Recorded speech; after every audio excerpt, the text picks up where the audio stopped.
Her name is Deborah Nelson, and she teaches here at the University of Maryland, and we wanted somebody to welcome us here. And this is even more appropriate because her book that she's just done is about Vietnam. And I'll let you tell her about it. Deborah Nelson.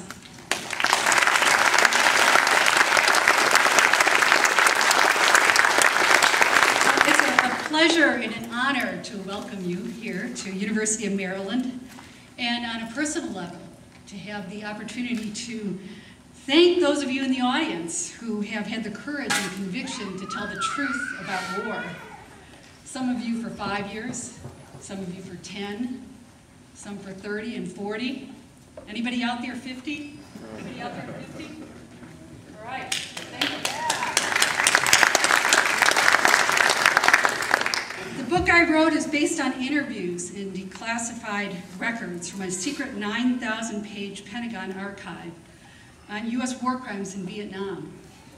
The records show that military and White House knew many of the war crimes being reported publicly and internally, some of them by people in this room, were true. Yet the government said nothing, or worse, aided and abetted a disinformation campaign to discredit the whistleblowers as liars. Jamie Henry reported the massacre of 19 women, children, babies, one old man, on February 8th, 1968, a month before My Lai. The Army secretly interviewed 100 members of his company over 3.5 years, establishing beyond a reasonable doubt that the massacre took place. Then simply closed the file and kept the findings secret from the public and from Jamie, who they'd called a liar.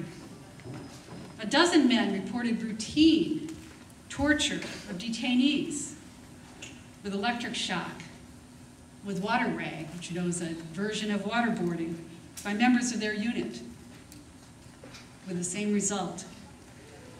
An anonymous soldier wrote to General Westmoreland that hundreds of civilians were being killed by units being pressured to turn in high body counts in the Mekong Delta. The Army opened an investigation to determine the identity of the writer, but did nothing about the policies and practices or commanders who pushed them. Hundreds of men reported atrocities. Hundreds of incidents were investigated and buried. And as a result, I'd argue, we are here, facing the same issues and paying the price once again. That's right. Many of you know this firsthand and better than me.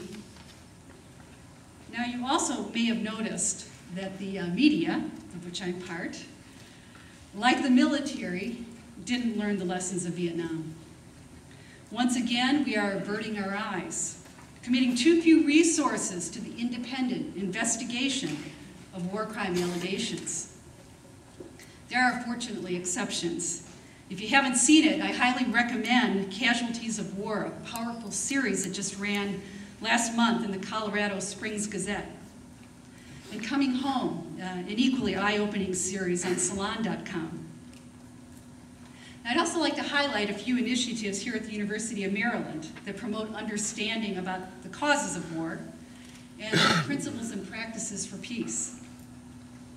We here on campus spent the last academic year discussing Chris Hedges' book, War is a Force That Gives Us Meaning, as part of our first-year book program. The Initiative for Education on Peace, Cooperation, and Development is launching a semester for peace this fall, with courses and special events to promote the understanding of peace. We have an outstanding program called Beyond the Classroom.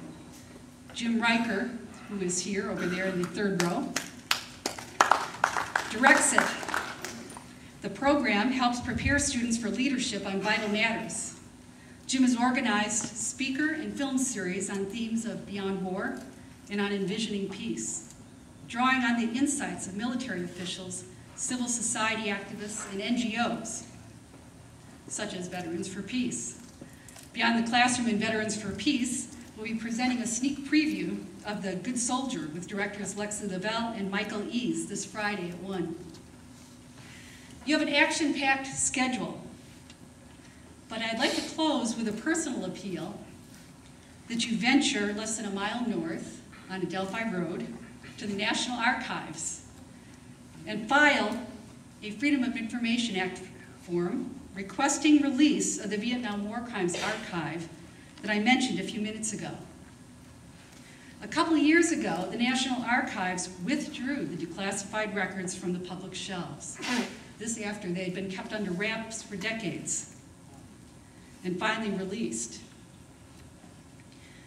Please put pressure on the archives to release the files by stopping and filing one of these forms. Ask for release of Record Group 319, the Vietnam War Crimes Working Group. You can find a list of the case files in the back of my book, The War Behind Me, or for free on the book's Facebook site, also called The War Behind Me, or just ask for release of the Vietnam, go over there and ask for the release of the Vietnam War Crimes Working Group files. Again, that's Records Group 319. Now, the commander of the battalion involved in the